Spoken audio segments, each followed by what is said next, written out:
Hello and welcome to the 21st Tech Talk today. Happy Friday, everyone. Hopefully you will enjoy the weekend. Today our guest is Donnie Lygonis. Hello, Donnie. Hello, and happy to be here. Yeah. Number 21, you said. Yes. Well done. Well done. Consistency. Yes. Consistency. Yes. So like we are getting right into it. So having that authentic approach, which is the title today of our conversation, is just that: consistency and having that live relationship with the audience. So thank you for joining in. For those that do not know, our guest today is a very interesting and energetic person who I've gotten known through the Hello Monday morning routine that you do, which is quite invigorating. So thank you for that. You are also an expert on innovation, and you work in the Royal Institute of Technology in Sweden. You kind of bring students and researchers from the institute to commercialize their ideas and make their startups ideas succeed. In a nutshell, you've been a part of a lot of TEDx's. You have participated in a lot of public speaking, which we can tell by your demeanor when you have a live stream. Also, you are running what I would like to point out. You are running a nice show called Innovation Fika, which I will share the link to here in the chat so that everyone from the audience can see. So follow up, because it's a really, really nice way of getting to know the startup scene in Sweden and getting to know all of the tricks and tips that one should know when you want to realize that idea and put it into reality. So that's kind of the whole point with you, Donnie, right? Yes. You are the person that kind of gets that idea that lies on a piece of paper and you put it into reality. Yes. What's the process there? How did you get started? Why would anyone even do that? You have the academy, which in all over Europe is academy, very static, very unflexible, very not motivated at times. And you have the business world, which has a big gap between. How did it all how did it all get started? How did the Institute of Technology get started? Innovation start? Can you tell us a bit about that? Well, that's actually, thank you for a very good question, and thank you for the fantastic intro. Wow. If I only, why? Who would have known? I didn't even get my... You need to get used to that. You are now no longer the host. You're the guest. I know. It's weird. No, thank you so much. Going back then, because Sweden acknowledged let's call it the problem or the issue with that, a lot of good ideas being created and aggregated in academy, but not so many of those good ideas becoming commercialized. We have very good, excellent research, lots of ideas coming out of the universities, but not becoming, commercial companies. And then like 20 years ago, they started looking at that. What can we do? And the short version is that 15 years ago, when KTH Innovation was born, where I now work, the whole idea was, it was actually a national Swedish project called the Innovation Office Project, where they actually gave all big universities funding to start commercially and professional oriented innovation support units. And that's sort of how we came to be. So that started 15 years ago at KTH. I was recruited in actually as an entrepreneur from the side 13 years ago. So it's my 13th year here now at KTH to actually add the startup part and that part. So that's a lot of what my contribution has been about, is the entrepreneurship and startup-y kind of part too. Because previously it was more what maybe you've heard the term tech transfer, transferring technology in patent and licensing, which is a traditional way of moving knowledge from academia into business. And then so I brought that part in, And then 15 years or 13 years later, we are now 18 people full time. Half of us are business coaches that work with almost 400 new projects coming in every year into our process.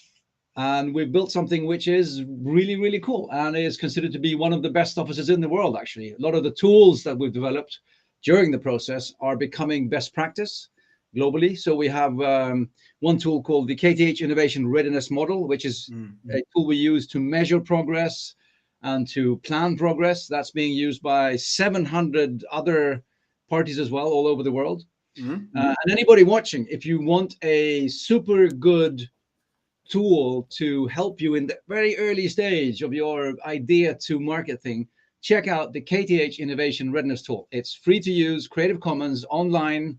You can sign up for a free license. And we're trying to spread it to everyone. So we want to spread a good tool to the world.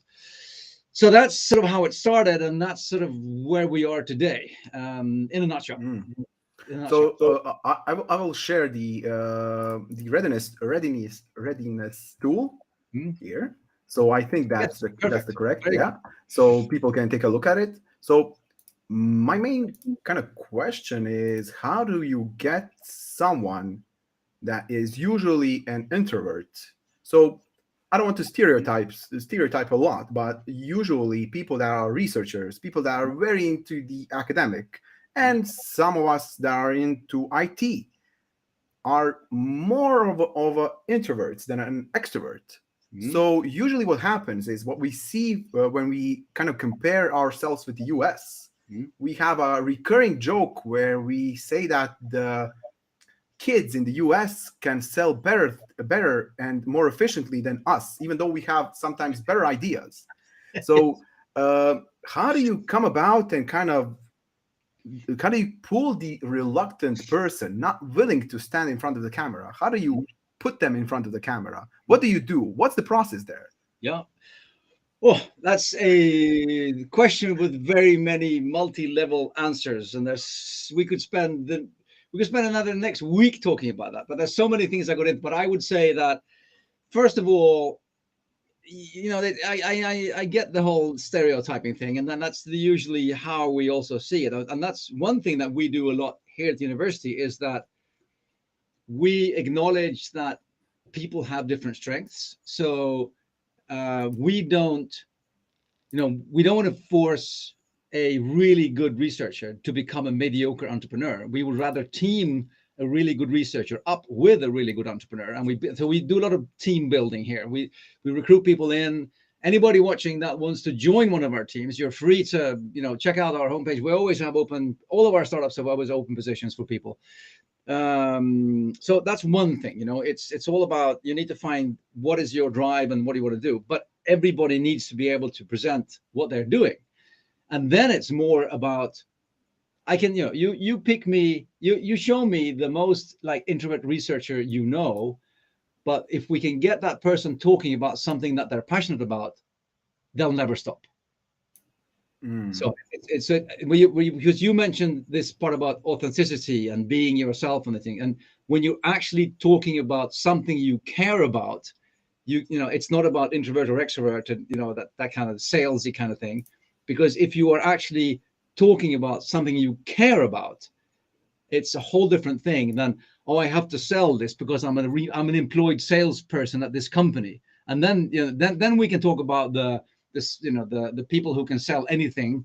But when it comes to selling something, because that's what we do, even researchers sell. I mean, they apply for research grants all the time. So they're selling their research all the time, even though they don't see it as selling. They just see it as something, they have to do to survive. However, if you put it in different context, it actually is selling. They're presenting their ideas. They're getting people to sort of buy into it. And, and then they're getting a research grant. So that is them actually pitching. So all we need to do is we need to change the words from applying for a research grant to pitch for an investment. And it's the same kind of conversation they're having. But I think it comes back to the whole authenticity part, because if you actually truly believe in what you're trying to talk about, and if you're passionate about it, that will shine through. At the same exactly the same way as if you don't care or if you're not passionate about something, it won't come through. It will be sort of, nobody will believe in, and that's the whole thing. You need to make people believe that you're the person to do this. I've identified a huge problem. I've identified, together with my colleagues, an incredible solution. We are now working to solve this. Mm. And if you actually believe that, and you stand behind that, people will feel it as well as they hear it, and that's when it starts working. And So, when and so another it's a sort of a statement of character. So it is a way of you putting yourself out there, yeah, and you are actually proving to some future investors for a future project that yeah, isn't even conceived yet, yeah. that you're that type of a person, that you don't give up. So that is kind of what I picked up Oh yeah. from Oh what you're yes, yes, saying. indeed. I mean, and the thing is, when we talk about investments, because I mean, if you look at we have an early stage pitching model, which we call INSWIN, which is intro, need, solution, why us, investment, and next step. And when we talk about investment, it's not only about money. When you're asking people to invest in you, it's not about only. It could be, I want you Yeah. to spend time in my project. I want you to engage in my project. I want you to help my project. I want you to I want you to help me network my project. Whatever it is, you're asking for somebody to invest something in your project. So the best way of asking for money is actually not to ask for money. Don't say that, hi, by the way, we need $2 million. Don't say that. Tell them how great your project is. Talk about that you need their help, or don't go straight for the money, because you want them to say, yeah, but are you sure you don't need money?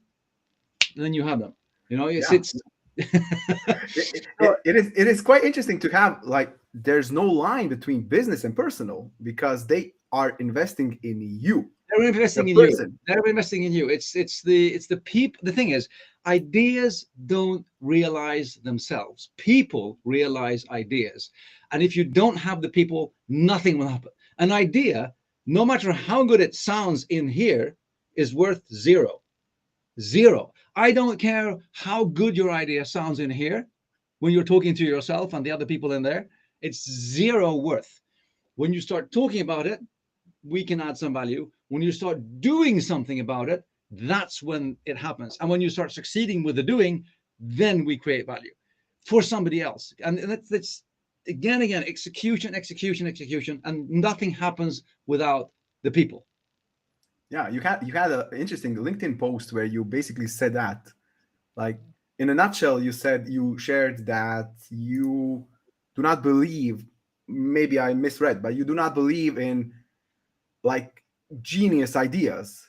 Like, you believe more in being persistent, being Yeah. consistent, being very out there, trying and giving your best, because it doesn't matter. The idea itself isn't the focus, like you said. The focus is the person behind it and the team behind it. I mean, of course it needs. I mean, of course you have to have an idea that solves a big problem. I mean, that's like a hygiene factor thing. But the world is full of ideas. I mean, there's so many ideas out there, but there's so few people who actually are doing things. And when I've done my own companies, I've had. I mean, it never fails. You're standing there on a cold night doing yet another demo in some store or shop or wherever you are, and then somebody comes up to you and they go, I thought about this 5 years ago. This is nothing new. And then you just say, okay, cool. I'm happy for you. But what did you do about it? Who's selling the product in this store? Is it you or me? So it's doing, and making people believe in that you are the one to do it, because that's what's going to gather followers and other people to join your team. It's going to get you investors.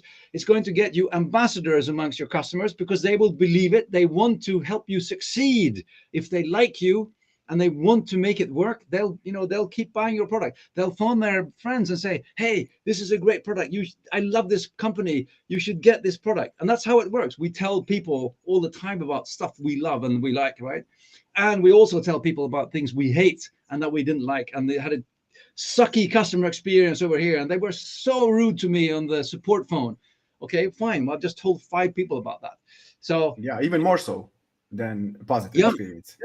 Yeah. So, and I remember one product I was doing. I released a product here in Sweden in 2013, and it was like a cutthroat business. We were big competition, and we had a couple of mantras, but one thing was, because it was a whole new product that nobody has ever seen before, and then we said, we know that this version we are releasing isn't perfect, like software, but we need to convey to people that it is work in progress, and we will continuously continue to improve the product, and we invite you to help us to, so tell us what you need improved. Don't tell your friends that it was bad. Tell us what you didn't like, and we'll build it better, and the next version will be better and better and better. And then and we were sort of inclusive and very inviting to people, and invited people on, and they loved it, and people liked that we were authentic about our product, and that we knew that we were trying to build something that hadn't existed before, and it was a new thing, but we were really trying to create something cool, and they bought into that. So we got a lot of people as really good ambassadors because they believed in us, who we were, what we were trying to do. I mean, the whole key message was, a progressive, innovative company that is trying to build something cool. And we never made a statement that it's the final perfect product and this is it and take it or leave it, or nothing like that. So I mean, it comes down to making people being authentic and actually putting yourself out there, and you have to make people believe in what you're trying to do, and you can't do that if you're not honest. I've noticed a term that you used, a part-time entrepreneur. Can you elaborate a little bit more on that? I think that kind of, you use that a lot because of the surroundings that you are in. Yeah. I mean, everybody I work with here are part-time entrepreneurs. I mean, they are full-time students or full-time researchers, and we help them with their ideas. And very few of them are working full-time on their ideas as long as they are here at KTH Innovation. So we've built a process that can live in symbiosis with their full-time jobs as researchers or students. And so maybe it takes a longer time, but we have a very patient process. But the important part is that we have a process, and you trust the process, and it takes you forward towards where you're going all the time. So I do use the term part-time entrepreneur a lot, because that's usually how people start out as well. Is you start doing on your free time, and it's nights and weekends and holidays and everything like that. And then one day you feel confident enough to take the jump, take the leap and go So now, so you don't promote fully in, jump in right away. You're saying more of a do it in your free time, take the process, and then decide and jump fully time. The thing is, the interesting thing is that, I mean, before we had this sort of notion of startups and raise lots of cash and run for an IPO kind of thing, it was the whole sort of thing was, well, it takes somewhere between 3 to 7 years to build a business, and you start, and then one day, and then suddenly one day you feel that, well, now it's bringing in enough money for I can actually start doing this full time, and then you quit your job and then you started doing that instead. Or you were forced to do it full time because you were fired or the job was gone or whatever. That's a different thing, of course. And then we entered this new era of startup and entrepreneurship. When you have an idea, you ask for funding, somebody gives you lots of money. You think that's how it works, but it's like not everybody gets that. And then you go full time. But and that is, I mean, I'm not saying that everybody should go part time. You need to focus, of course. However, I think it's important to acknowledge how long time something can take, because we're talking years, not a 24-hour bootcamp weekend to start something. And even if you were funded after the 24 hours with 50,000 euros because you won a prize in a hackathon, if you're 4 people, 50,000 euros will take you, I don't know, not even 6 months paid full-time salaries. And offices and telephones and everything else, and 6 months is nothing. I mean, we're probably talking about 2 years until the product's on the market. So I'm just saying, acknowledge the fact that things take a long time. And that I've also mentioned, the whole thing about we think that things just sort of pop up and then suddenly they're a success. And then, the old saying that, I think it was, I don't know if it was the Twitter founder, whoever said that, you work your butt off for 10 years, night and day. And then suddenly one day after 10 years, you're considered an overnight success. And people just say, oh, what did that? Oh, it's so easy. That guy just started an app and whoop, that's like that. And they forget about, the 10 years of noodles and water and just trying to make it work. I mean, Instagram almost went bust twice before they pivoted into some kind of a feed where people take pictures of their lunch, which kind of worked. Airbnb, same thing. I mean, all of these big companies have spent years and years and years and years, and the very few, and then they say, yeah, but what about this company? And then they pick the 1%, the anomaly, the outlier, but that doesn't represent the mass. The mass is a different thing.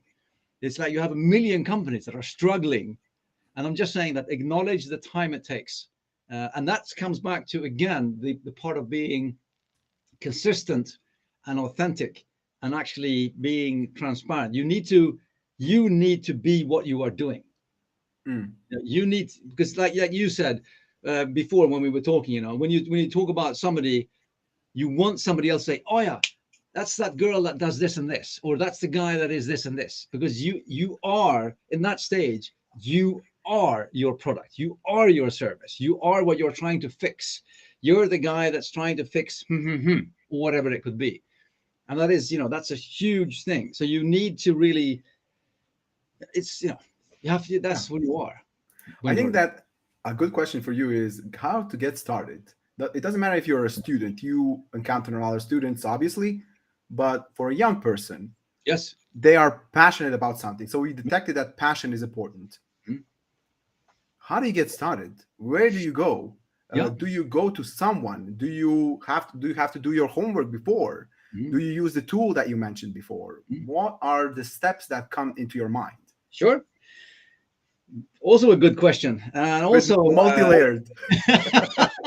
No, but okay, but if we're going to break it down, let's make it super simple and just say, well, first of all, you need to figure out, what are you trying to fix? Because it's so easy that we have an idea, but that's the solution. But if we forget about the solution for now and just say, what are you trying to fix? What need are you trying to actually, solve? Then you need to figure out, before you start thinking about your solution, you need to then start speaking to people. You said, should we talk to somebody? Yes, you should speak to a lot of people to understand, do other people acknowledge that they have this need? And even if you say, I know you need one of these, and they go, do I? I don't, or do they say, I do? Where, because this is timing as well. If you're too early, people won't need, as perception, what you are selling until 3 to 5 years from now. So you need to go out and speak to people and understand, is there an understanding of this need? That's number one. Two, are people prepared to understand that they might have to use something or even pay for something that could solve this need? Because that's two different things as well. That's where we go wrong in market research or customer research, when we go out and ask people, would you want an app that did this? And people go, yeah, sure, that'd be cool. And then 2 years later, you go, buy my app. And I go, I don't need that. I'm going to pay for that. Yeah, but you said, but that was different, So. And I would like it for free. I don't want to pay it. It's nice, but I don't want to pay it. That's usually the answer. And again, the thing is, when you're asking people to use a new product or service, you are not only asking them to pay money, you're also asking them to pay time and engagement, because you're asking them to change a habit. And that's usually the highest price you're asking anybody to pay. People say no to stuff all the time because it's uncomfortable to change their habit. People stay in destructive relationships because it's too uncomfortable to leave a relationship. So, just go to yourself on how hard you have to change a habit, and and that's the same thing for everybody else. Yeah. So that's number one. Before you even start coding anything, it's understanding, am I addressing a need that other people understand and other people think it's important enough to actually do something about it? If we get a sort of a green checkbox in that thing, then we can start thinking about how to solve it, and how we're going to deliver the solution. Is it a website? Is it an app? Is it a product? Is it a service? What is it? The deliverable can be lots of different things. But the important thing is understanding who's going to use it for what. Do they think it's important enough to change a habit or pay for it more than one time? Then we have something. And so we are kind of unique here at the university in an academic setting, because we are like we do super early, brutal market exposure. Everything that comes in, we go, okay, go speak to a customer. And they go, well, what do you mean? What do you mean? Yeah, well, who's going to use it? Well, it probably is good for like everyone. No, everybody won't be using it. Who's going to use it? Well, maybe, and then we break it down into, in the end, you have like sort of one type user. Okay, well, go and speak to those. And then they go and speak to those and they go, oh, they didn't want it. Okay, well, who else is going to use it then? And then, we leave the office, speak to people, go out and, because if you come up with an idea, I mean, it's like with so many examples of stupid ideas that fail, like these 3 guys in Germany that had developed this glove, a pink glove that you were going to use when women were going to insert their tampons or something like that. I was like, okay, 3 guys, they think it's a great idea for women to have a pink glove to insert their tampons. Had they even spoken to any women before they came up with the idea? No, they hadn't. Did the idea fail? Yes, it did. So yeah, sounds like something expected. I'm detecting that you obviously think that some things are trainable, and how much of it is character fixed, and how much of it is trainable in your experience. What are so you've been doing this for 13 years. Yeah. You've encountered thousands and thousands and thousands of people. Yes. So what are your thoughts? Can a character be changed? Can a person be switched? Can this be trained? Can you what is your overall feeling? Yes. Because sometimes people judge themselves and say, oh, I cannot do it. Simply, I'm not that type of a person. Okay. Is that true?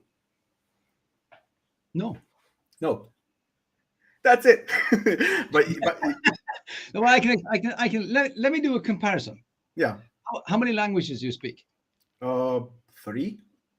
3. Yeah. Okay. Which ones? Croatian, English, a little bit of German, and a little bit of Swedish also. Okay. Yeah. You've a little bit of Swedish. Okay. Yeah. If you practice Swedish, would you get better at Swedish? Obviously. Yeah. Stupid magic, but the thing is, no matter. Yeah. No, but do you know anybody who speaks like 7 languages and can speak a new language just like that? And no, they train hard. They're crazy. Yeah. No, or do you know anybody? I mean, somebody that has a knack for learning languages, or do you know somebody who speaks like 1 language and doesn't seem to be able to learn one or more language? They don't even have interest to learn other languages. That's my experience. The thing is, whichever skill we're talking about, be it football, languages, entrepreneurship, everybody has more or less talent in it. Some people have a knack for it naturally, and some people go at it the hard way and decide that they're going to become good at it, right? And then from everybody can improve any skill they have to a certain extent. And then, of course, there are differences between people depending on personality traits and all the other parts that make up a person. And some people are more suited for some things than other things. And I won't play soccer in the national team, but I can play soccer, with the guys at home. Yeah. But everybody can improve from where they are and become better at anything. Then, of course, there's differences between people. But to your question, anybody can improve their entrepreneurial skills and the way they think about it by practice. That doesn't mean that everybody can be the super entrepreneur, because everybody hasn't that, composition. But yes, everybody can improve. And I can tell you, if you follow the process like the one we have or any other process, and just, green marks in the check boxes and just do the things in the order. And that's the beauty of working with engineers that we do, is that you might think that they are like super introvert and not entrepreneurial and not selly and that whole thing. But when you give them an actual process and they can follow, they can actually join the dots, excel. They do some really good stuff. Mm. Because they, they do it from the ground up, and they build a good foundation. It works. Yeah, it makes sense. So Yeah, it was really nice to hear all of the experience you had. I'm really looking forward on us perhaps sharing some other thoughts in the future regarding this topic. I invite everyone to contact Donnie, yes, and go ahead. LinkedIn, Donnie, hit me up yeah, on LinkedIn, no problem at all. yeah, Donnie is very active there, and is basically trying to do something very good, which kind of which kind of goes, not only stays only in Sweden, but is when you use LinkedIn, people from all over the world notice that energy, and it's practically the same in all of Europe and the world. So you Yeah, have to do similar steps in order to get to that goal. So that is quite nice to have, and I'm really glad that we had a chance to talk about this topic, Donnie. Thank you wonderful. for joining in, and thank you for talking about this. I am really looking forward to our future conversations. Yeah, I'm really happy you had me. One last thing to say is that Yeah. we all need to help fix this. The Mm, planet needs us. So mm. pick something worth doing, ask for help, or help somebody else, join forces, and let's fix this. That's my last key message here. Thank you, Donnie. Thanks everyone for watching. Have a nice weekend. Bye.